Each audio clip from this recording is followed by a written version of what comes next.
As you may know, my game plan for launching the men's mental health work has been kind of focused on this idea of summits. It's what I know. It's what I've done for 15 years is events, summits, exhibitions, all different types of events. And not being able to run them physically means pivoting to virtual. So the ultimate game plan was for this year to have the man cave, which is 12 categories of all around kind of empowerment for men. So kind of taking what is the kind of baseline mental health needs, which run regardless of gender, right? Because in terms of like our needs to keep away from depression between men and women are not too much different, but it's how we operate within society that makes things different. For example, men tend not to ask for help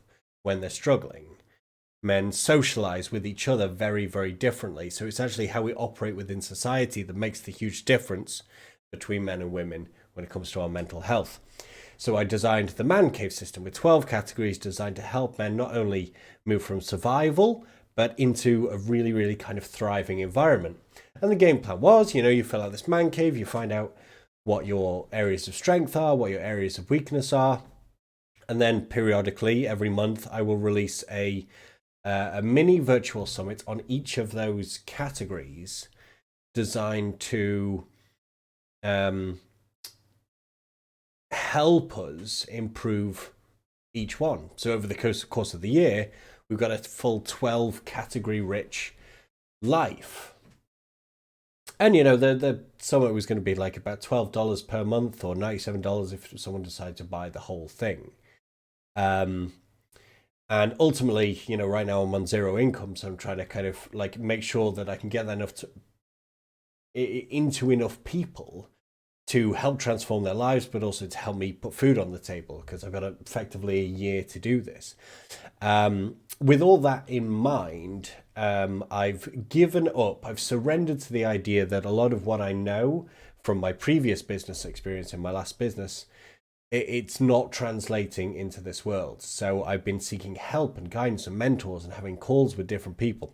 And I had a really, really good call with a guy called Michael Young from Hong Kong today. Really, really strong call. And he just gave up 30 minutes of his time, didn't need to in any way, shape, or form, and just talked to me about a core offer.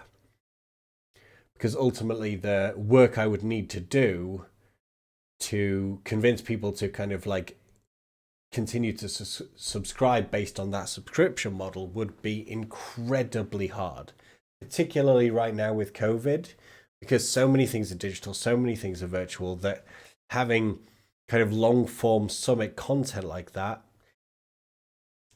people aren't really going to consume it. People, like, the statistics are showing that people are not consuming that type of content. So I needed to be working on a core offer. And I've been thinking about what my core offer, what might look like. And ultimately,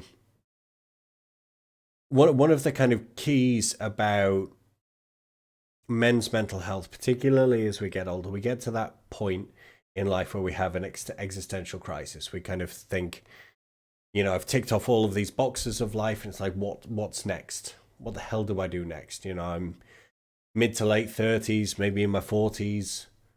What is this it? And you have that kind of crisis of consciousness. And then in order to kind of get adventure, we might seek, that's where the midlife crisis cliches come into play, like sports cars, or, God forbid it gets even worse with affairs, addictions. The track record is not good. But ultimately, it's a lack of connection to meaning and purpose, probably stuck in a career that people don't like. And it's my belief that our call to meaning lies within our own personal story. Because as we unpack our personal story, if we have the courage to look back and see what we've gone through, what we've worked through, and start to unpack all that, we get these nuggets and things like, oh my God, yeah, I've had a transformation here, I've had a transformation here.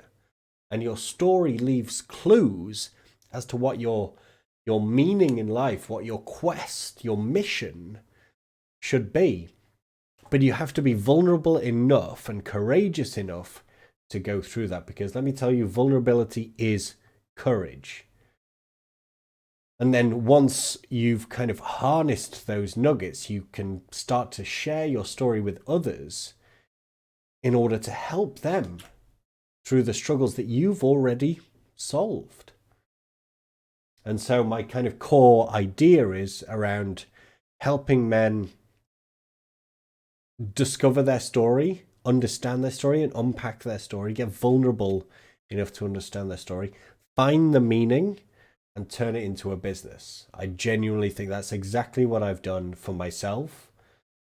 I've been studying this through various different means. I genuinely think that I can help people in this arena. I've got more work to do on in terms of what that's exactly going to look like, but that's what I'm going to do. That's going to be my core offer. Let's see how it goes. I'll see you tomorrow.